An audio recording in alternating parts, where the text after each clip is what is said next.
അതിനുശേഷം കാണിക്കുന്നത് നമ്മുടെ നയനയുടെ വീടാണ് കേട്ടോ. പാതിരാത്രിയല്ലേ, ഉറക്കം വരുന്നില്ലേ. അപ്പോൾ പോരാഞ്ഞിട്ടാണെങ്കിൽ ആദരിച്ച് ഫോണും എടുത്തില്ലല്ലോ. അതിൻ്റെ സങ്കടത്തിൽ ഇങ്ങനെ കണ്ണും തുറന്ന് മേടിച്ച് പിടിച്ചുകൊണ്ട് കിടക്കുവാണ്, വിളിക്കുന്നില്ലല്ലോ എന്നും പറഞ്ഞുകൊണ്ട്. അപ്പോഴത്തേക്കിനാണ് പെട്ടെന്ന് കോൾ വരുന്നത് കേട്ടോ. കോൾ വന്നു, ആദർശേട്ടനായിരിക്കും എന്നും പറഞ്ഞുകൊണ്ട് എണീച്ചിട്ട് ഫോൺ എടുക്കാനായിട്ട് ഒരുങ്ങുവാണ് കേട്ടോ. അപ്പം ബെല്ല് കേട്ടിട്ട് നമ്മുടെ നന്ദു എണീക്കുന്നുണ്ട്. രണ്ടുപേരും ഒന്നിച്ചായിരുന്നു കിടന്നുകൊണ്ടിരുന്നു കേട്ടോ. അപ്പോഴത്തേക്കിന് ബെല്ലടിക്കുന്ന കേട്ടിട്ട് ഇങ്ങനെ ഫോൺ എടുക്കാനായിട്ട് വരുമ്പോൾ അമ്മയാണ് ഇങ്ങനെ മനസ്സിൽ പറയുന്നത്. നന്ദു പെട്ടെന്ന് എണീച്ചിട്ട് ഇങ്ങോട്ട് വന്നു പറഞ്ഞുകൊണ്ട് ഫോൺ വേഗം തട്ടിപ്പിടിച്ച് മേടിക്കുക. അയ്യോ ഇതാ ദേവയാനി അമ്മയാണല്ലോ, ചേച്ചിയുടെ അമ്മായിയമ്മ ഇതാ ഫോൺ വിളിക്കുന്നു എന്ന് പറയുകയാണേ. ഇനിയിപ്പോൾ അങ്ങോട്ട് ചെല്ലണമെന്ന് ആജ്ഞാപിക്കാൻ വിളിക്കുമായിരിക്കും എന്ന് പറയുവാണ്. അപ്പം നമ്മുടെ നയന് പറയുന്നുണ്ട്, അതല്ല മോളെ, ഞാൻ അവിടെ ഇല്ലാത്തത് കൊണ്ട് ചിലപ്പോൾ ആദർശേട്ടൻ ഉറങ്ങി കാണത്തില്ല, അതുകൊണ്ടായിരിക്കും അമ്മ വിളിക്കുന്നതെന്ന് ഇങ്ങനെ പറയുക. അപ്പം നമ്മുടെ നന്ദു പറയുന്നുണ്ട്, എന്താണെങ്കിലും അവരുടെ അഹങ്കാരം അങ്ങനെ ഇനി വിട്ടുകൊടുക്കാനൊന്നും പറ്റത്തില്ല. ആദർശേട്ടൻ ഇവിടെ വന്നപ്പോൾ പറയേണ്ട രീതിയിൽ അമ്മ അച്ഛനൊക്കെ കാര്യങ്ങളൊക്കെ പറഞ്ഞു കൊടുത്തല്ലേ. അപ്പോഴത്തേക്കിനും ഇവർ സംസാരിച്ചുകൊണ്ടിരിക്കുന്നതിനനുസരിച്ച് തന്നെ ഫോൺ കട്ടായി പോകുന്നുണ്ടായിരുന്നേ. എന്നിട്ട് വീണ്ടും ദേവേനെ വിളിക്കുന്നുണ്ടോ. അപ്പോൾ നമ്മുടെ നയന് പറയുന്നുണ്ട്, ഇതാ വീണ്ടും വിളിക്കുന്നു എന്ന് പറയവേ. ഫോണിങ്ങിത്താ, ഫോൺ എടുത്തില്ലെങ്കിൽ അമ്മയ്ക്ക് അത് ഭയങ്കര ദേഷ്യമാകും മോളെ, താന്ന് പറയേ. വേണ്ട, അമ്മയ്ക്ക് ദേഷ്യമാവട്ടെ, അതിന് തന്നെയല്ലേ ചേച്ചി ഇനി അങ്ങോട്ടേക്ക് പോകുന്നില്ലല്ലോ, പിന്നെ ഇപ്പോൾ അവർ ദേഷ്യപ്പെട്ടാൽ എന്താ കുഴപ്പം.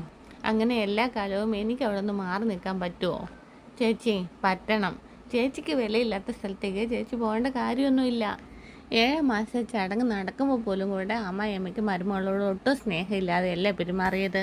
അതെത്രയെന്ന് വെച്ചിട്ടോ സഹിക്കുന്നത്. ചേച്ചി വെറുതെ വേണ്ടാത്ത കാര്യങ്ങളൊക്കെ ചിന്തിക്കാതെ കിടന്നുറങ്ങാൻ നോക്ക്. എനിക്ക് കിടന്നിട്ട് ഉറക്കം വരുന്നില്ല മോളെ. എന്നാലേ അച്ഛനെ അമ്മേനെ അനിയത്തിയൊക്കെ വേണ്ടാന്ന് വെച്ചിട്ട് ചേച്ചി പോകാൻ നോക്കെന്ന് പറയേ. നീ ഒന്ന് ചുമ്മാ തരുന്നേ, എല്ലാവരും കൂടെ എന്നെ ഇട്ട് ശ്വാസം മുട്ടിക്കുക. അപ്പം നമ്മുടെ നന്ദു ഇങ്ങനെ മനസ്സിൽ വിചാരിക്കുന്നുണ്ട്, ഞങ്ങളൊക്കെ ഇട്ട് കുറേ കുരങ്ങ് കളിപ്പിച്ചിട്ട് ഇപ്പം ദേഷ്യപ്പെടുന്ന കണ്ടില്ലേ.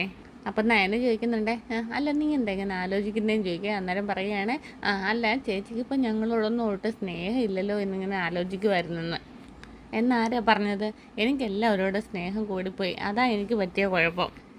എന്ന് വെച്ചാൽ ഞാൻ വെറുക്കുന്നവരെ വരെ ഞാനിപ്പോൾ സ്നേഹിക്കുകയാണിങ്ങനെ നയന് പറയാൻ. അന്നേരം നമ്മുടെ നന്ദു ചോദിക്കുകയാണെ, അതിനർത്ഥം അമ്മായിയമ്മയെ സ്നേഹിക്കുന്നുണ്ടെന്നാണോ?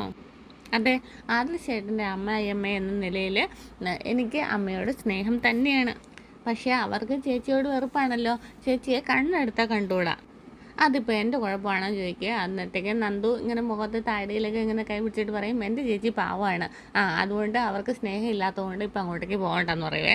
അപ്പോഴത്തേക്കിനും ഇങ്ങനെ നമ്മുടെ നയന ഇങ്ങനെ വല്ലാത്തൊരു ഇതിൽ നന്ദുവിനെ നോക്കുക. ഈ കാര്യത്തിൽ ഞാൻ എൻ്റെ അച്ഛനും അമ്മയുടെ ഒപ്പമാണ് ഞാൻ ഇങ്ങനെ പറയുവേ. എന്നിട്ട് ഫോൺ കൊടുത്തിട്ട് ചേച്ചി കിടന്നുറങ്ങാൻ നോക്കുമെന്ന് പറഞ്ഞുകൊണ്ട്